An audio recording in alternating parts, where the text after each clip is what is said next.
விளையாட்டு விஷயம் கிடையாது. நீங்க மட்டும் ஏன் குழந்தை விஷயத்துல விளையாடுறீங்க, நான் உங்க குழந்தை விஷயத்துல விளையாட கூடாதோ? கதவை தரங்க ஸ்வேதாக்கா. நான் இப்படி விளையாடினாதான் எனக்கு தேவையான பதில் கிடைக்கும். அது வரைக்கும் நான் இந்த விளையாட்டை நிறுத்த மாட்டேன். ஸ்வேதா இப்ப திறக்க போறே இல்லையா? தள்ளு ஸ்வேதா, நீ பண்றது சரியில்லை ஸ்வேதா. அப்போ நீங்க நடந்துக்கிறது மொத்தமாவே சரியில்லையே மாமா. அதத்தானே நானும் சொல்றேன். நான் சொல்றத காதுலயே வாங்கிக்காம ஜால்ரா போடுற அந்த ஊர்க்காரங்களையும் உறவுக்காரங்களையும் பக்கத்திலே வச்சுக்கிட்டா நான் எங்க இருந்து நியாயத்தை பேசுறது? நியாயத்தை பேசினா மரியாதை கிடைக்காதவங்க மத்தியில நான் எதுக்காக பேசணுங்கிற? அதனாலதான் இப்படி அநியாயமா நடந்துக்கிறேன். இப்ப எல்லாரும் பேசுவீங்களா? பேசுங்க. இந்த பாரு, நீ குழந்தைய கொடுத்துட்டு என்ன வேணா பேசு. முடியாது மாமா, முடியவே முடியாது. ஏன் குழந்தையையும் அந்த பெண் குழந்தையையும் சமமா உட்கார வச்சு எந்த வேறுபாடும் இல்லாம ஒரே நேரத்துல பேர் சூட்டி தொட்டில போடணும். அதுக்கு சம்மதிச்சா மட்டும்தான் நான் வெளியே வருவேன். ஏய், நீ கதவை திறக்கல பரவாயில்ல, கதவை உடைச்சிட்டு முத்தரசன் தம்பி கொஞ்சம் இருங்க, நாங்க பேசி பாக்குறோம். இத பாருமா ஸ்வேதா, இதெல்லாம் நியாயமே இல்ல. இங்க பாருங்க சார், என் குழந்தை என்ன திருட்டுத்தனமா பிறந்திருக்கா? இந்த குழந்தை மட்டும் வானத்துல இருந்து வந்துச்சா என்ன?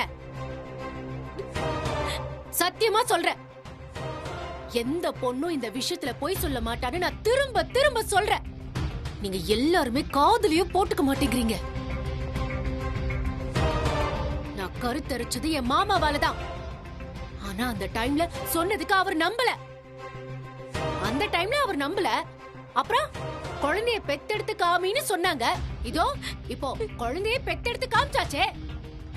அதுக்கப்புறமும் நம்பல. அதுக்கப்புறம் அறிவியல் முறைப்படி நிரூபிக்கணும், அதுக்கு டிஎன்ஏ டெஸ்ட் எடுக்கணும்னு சொன்னாங்க. இப்போ டெஸ்டும் எடுத்து அந்த குழந்தைக்கு முத்தரசன் மாமா தான் அப்பான்னு நிரூபிச்சாச்சு. இதுக்கப்புறம் நானும் என் குழந்தையும் தீல போய் இறங்கணுமா? தீல இறங்கி மீண்டு வந்தாதான் என் மாமா அவரோட குழந்தைன்னு ஒத்துப்பாரா? சொல்லுங்க நீங்களே. இத்தனையும் பண்ணதுக்கு அப்புறமும் அவரு என் குழந்தைக்கு அங்கீகாரத்தை கொடுக்கறதுக்கு மறுக்கிறாரு. அந்த அங்கீகாரத்தையும் அந்தஸ்தையும் தேடி தரத்துக்கு நான் எந்த எல்லைக்கு வேணாலும் போவேன்.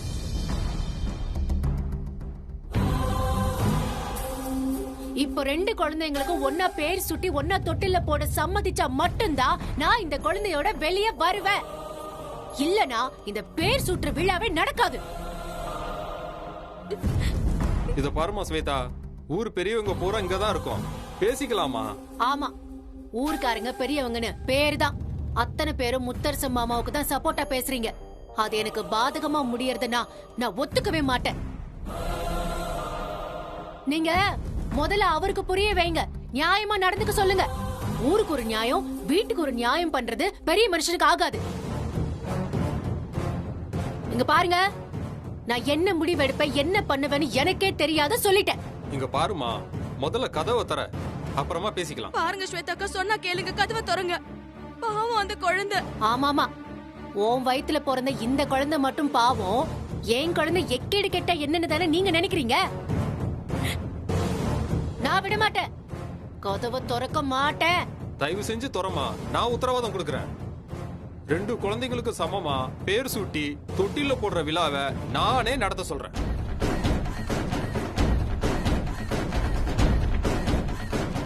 நீ கதவு துறமா. அண்ணா அண்ணா, என்னென்ன பேசிட்டு இருக்கீங்க? இல்லீங்க தம்பி, நடந்ததெல்லாம் பார்க்கும்போது அவங்க பக்கம் நியாயம் இருக்கிற மாதிரி தெரியுது. அட நீங்க வேற, முதல்ல வெளியே வரட்டும், என்னன்னு பேசுவோம். பேசுங்க. ஸ்வேதா, நீ முதல்ல கதவு திறந்து வாமா. நான் சொல்றேன்ல, வாமா. முத்தரசன் தம்பிட்ட பேசியாச்சு. வரேன்.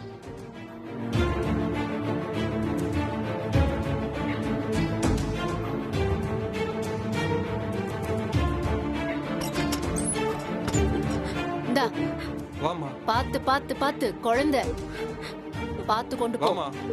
செல்லக்குட்டி, வா.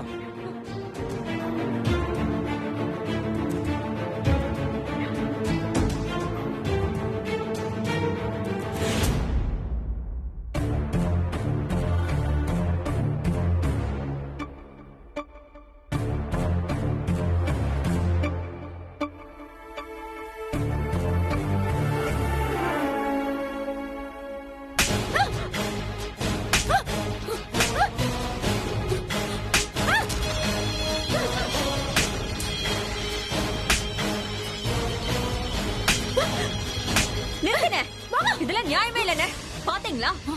ஊர்க்காரங்க இவ்வளவு பேர் இருக்கும் போதே புள்ள பெத்திருக்கிற பச்சை உடம்புக்காரிய இப்படி அடிக்கிறாருன்னா அப்போ இந்த வீட்டுக்குள்ள என்னென்ன அநியாயம் நடக்குதுன்னு பாத்துக்கோங்க. எல்லாரும் பாத்துக்கிட்டு சும்மா தானே இருக்கீங்க? சும்மா இருங்க. வாங்குவேன். முத்தரசு, என்ன தம்பி நீங்க அந்த பொண்ணுகிட்ட எவ்வளவு பேசி நாங்க வெளியே வர வச்சிருக்கோம். நீங்க பாட்டுக்கு கையை நீட்டினா என்னப்பா அர்த்தம்? இதான் நீங்க எங்களுக்கு கொடுக்கிற மரியாதையா? ஏற்கனவே பிறந்தநாள் விழா அன்னைக்கு இதே மாதிரி தான் நீங்க கை நீட்ட போய் அது ஊர் உலகம் பூரா பரவி ஏகப்பட்ட பிரச்சனையாச்சு தம்பி. போலீஸ் வரைக்கும் போச்சுல்ல, இப்ப மறுபடியும் அதே தப்ப பண்ணா என்ன அர்த்தம்? உங்க வார்த்தைக்கு மரியாதை கொடுத்து நாங்க இங்க வந்ததுக்கு அந்த மரியாதையை காப்பாத்தணும்ல தம்பி.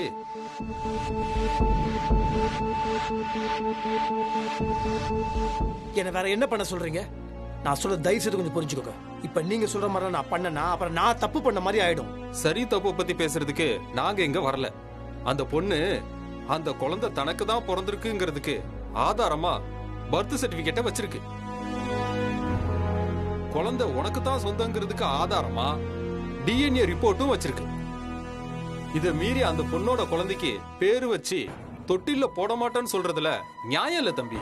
அவள்லாம் என்னால பொண்டாட்டியை ஏத்துக்கவே முடியாது. அவன் என் பொண்டாட்டியும் கிடையாது. அவளை போய் பேசிட்டு இருக்கிறா. சரிங்க, உங்க வழிக்கே வரோம். நீங்க இந்த பொண்ணு ஸ்வேதாவை மனைவியா ஏத்துக்காததும் உங்களோட தனிப்பட்ட விஷயம். ஆனா இப்ப இருக்கிற சந்தர்ப்ப சாட்சிப்படி அந்த குழந்தைய உங்க குழந்தைய ஏத்துக்கிட்டு அங்கீகரிச்சுதானே ஆகணும்.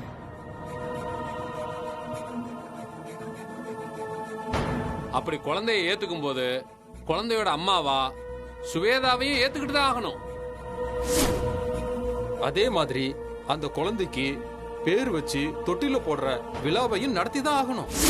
அதனால 2 குழந்தைகளுக்கும் ஒரே மாதிரி செய்யறதான நியாயமாகும். இதுக்கு ஊருக்காரங்க அத்தனை பேரும் உடன்படுறீங்களா?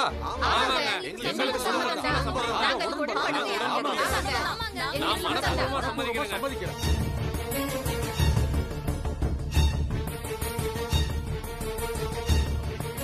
இத பாருப்பா, மொத்த பேருக்கும் இதுல சம்மதம் இருக்கு. இந்த விஷயத்துல நீ மறுத்து பேசினா இனிமே உங்க வீட்டுல நடக்கிற எந்த நல்லது கெட்டதுக்கும் ஊர்க்காரங்க நாங்க கலந்துக்க மாட்டோம். ஐயா, என்ன பேச்சு பேசுறீங்க? இத பாருமா, தப்பு யாரு செஞ்சாலும் அதை எடுத்து சொல்லிதான் ஆகணும். இந்த ஊரே உன்னை குலதெய்வமா கொண்டாடலையா? முத்தரசன் தம்பிய நாங்க மதிக்கலையா? ஆனா அதுக்காக நியாயமில்லாத விஷயங்களை நாங்க ஏத்துக்கணும்னு எங்களை வற்புறுத்த கூடாது இல்லையா?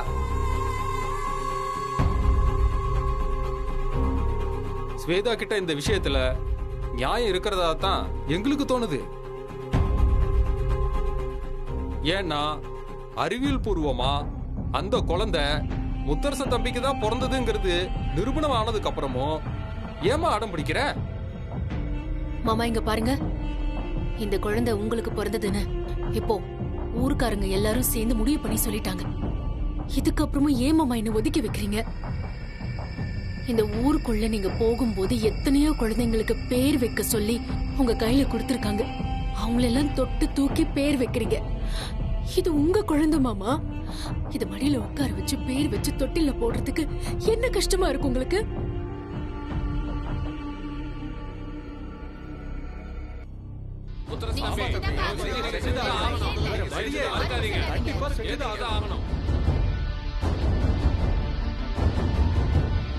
அதான் ஊர்ல இருக்கிறவங்க சொல்றாங்கல்ல, சொல்ற மாதிரி செய்யுங்க. உன் கையில தானே இருக்கு எல்லாமே. அவளுக்காகலாம் கிடையாது. நீங்களும் எனக்கு முக்கியம். உங்க மேல நான் மரியாதை வச்சிருக்கேன். உங்க எல்லாருக்காகவும் செய்யறேன்.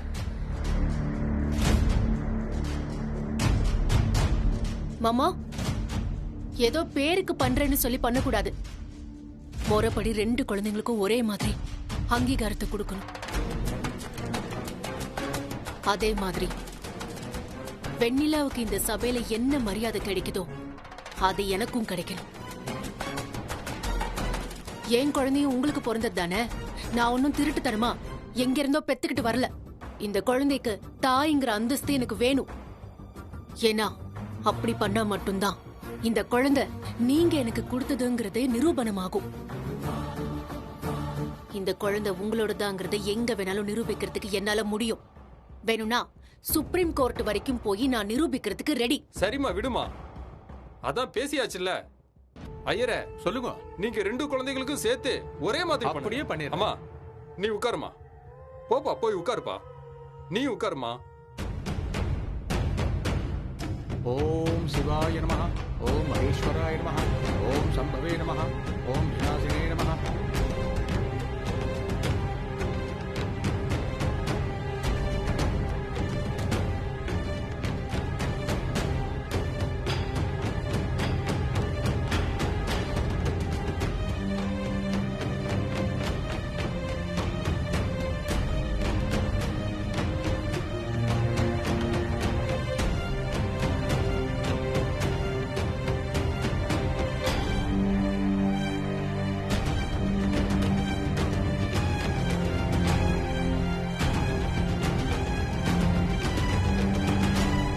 இங்க பாருங்க, குழந்தை நன்னா இருக்கணும்னு நான் சொல்ற மந்திரத்தை அப்படியே சொல்லுங்க.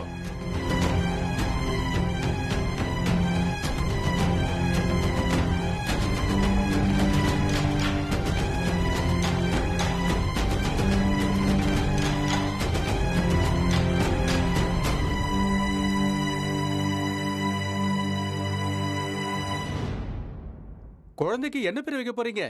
பொன்மகள். குழந்தையோட காதுல 3 தடவை பொன்மகள்னு சொல்லுங்க. பொன்மகள், பொன்மகள், பொன்மகள். பொன்மகள், பொன்மகள், பொன்மகள். இந்த குழந்தைக்கு என்ன பேர் வைக்க போறீங்க? திருத்தணிகை. அந்த குழந்தை காதுல திருத்தணிகைன்னு 3 தடவை சொல்லுங்க.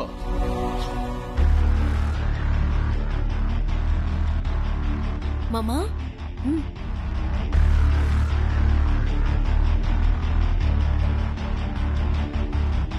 திருத்தணிகை, திருத்தணிகை, திருத்தணிகை.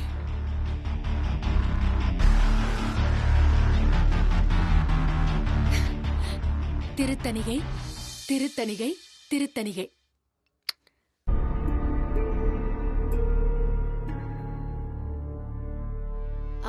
நான் சபைக்கு ஒரு விஷயத்த சொல்லிக்கிறேன். என் மாமியாரோட பேரு திருவெங்கடாம்மாள், மாமனார் பேரு தணிகாச்சலம். அதனால மாமியாரு மாமனாரு 2 பேரையும் சேர்த்து திருத்தணிகைன்னு என் பையனுக்கு பேரு வச்சிருக்கேன். இப்போ உங்களுக்கு தெரிஞ்சிருக்கும்னு நினைக்கிறேன் நான் எந்த அளவுக்கு இந்த குடும்பத்து மேல விசுவாசமா இருக்கேன்னு. அதே மாதிரி என் குழந்தைய பாருங்களேன், என் மாமனார் ஜாடையில இருக்கான். பாத்துட்டு சொல்லுங்க இருக்கானா இல்லையான்னு. வாங்க.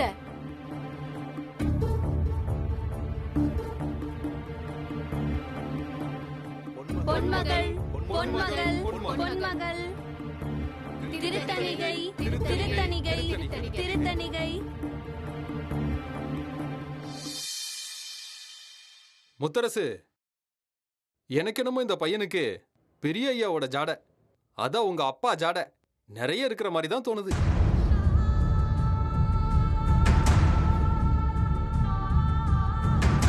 நீ சந்தேகப்படுறதுல அர்த்தம் இல்லப்பா. என்ன பண்ணணும்னு நீயே யோசி.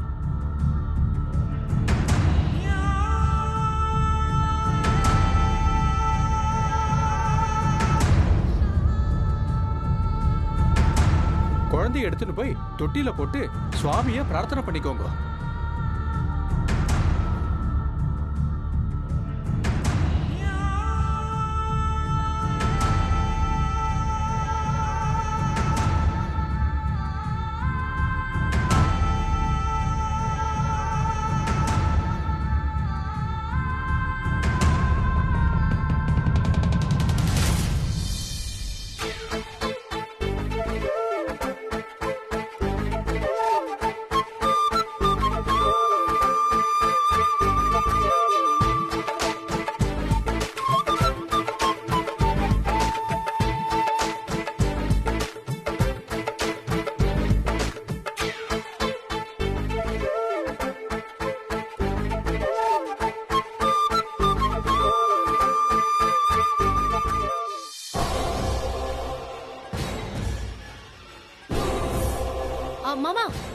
இங்க வாங்க.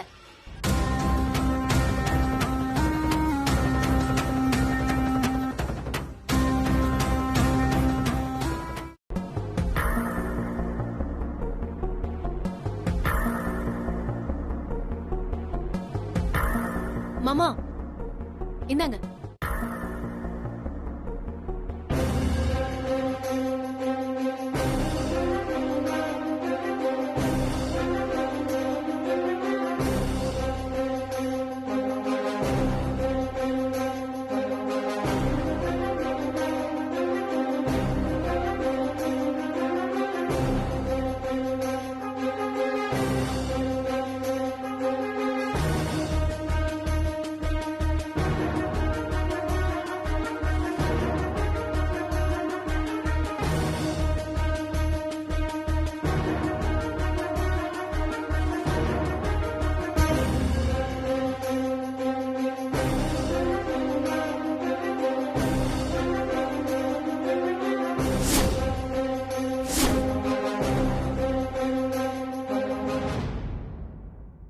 நடந்ததெல்லாம் பார்க்கும்போது அண்ணனுக்கு எவ்வளவு தலைகுணுன்னு நினைச்சு மனசு கஷ்டமா இருக்கு.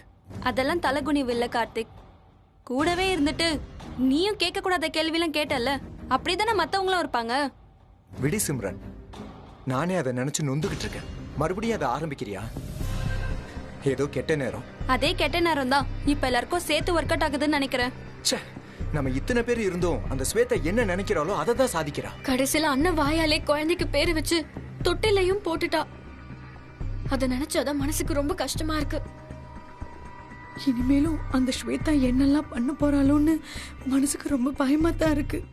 இருக்கணும். அப்படி இருந்தா தானே ஸ்வேதா.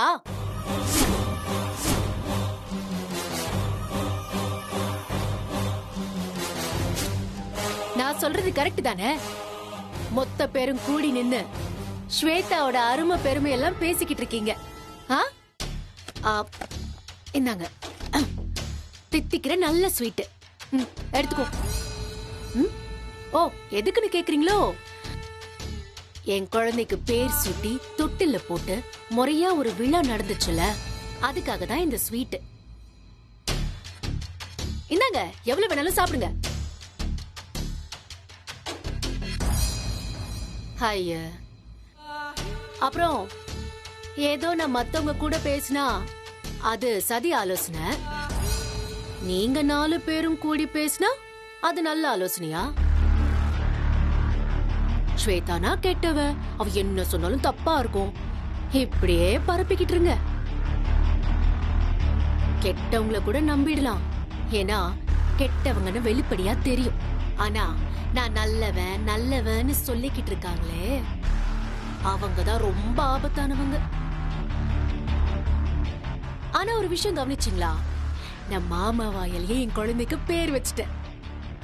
பேர் வச்சுக்கலாம், ஆனா வெண்ணிலாவுக்கு ஈக்குவலா நீ வர முடியாதுன்னு ஏதாச்சும் சொல்லுங்களேன். வழக்கமா நீங்க சொல்லுவீங்களே, சொல்லுங்க. அப்படி சொன்னாதான் எனக்கு அடுத்த சவாலை நிர்ணயிக்க முடியும், அதையும் நான் செஞ்சு காட்ட முடியும். சவாலே இல்லனா எனக்கு வாழ்க்கை ரொம்ப சப்பன் இருக்கும். என் குழந்தைய காமிச்சு முத்தரச மாமாவை வெண்ணிலா கிட்ட இருந்து பிரிச்சு என் கூட கூட்டிட்டு போய் காட்டட்டுமா? பாக்குறீங்களா?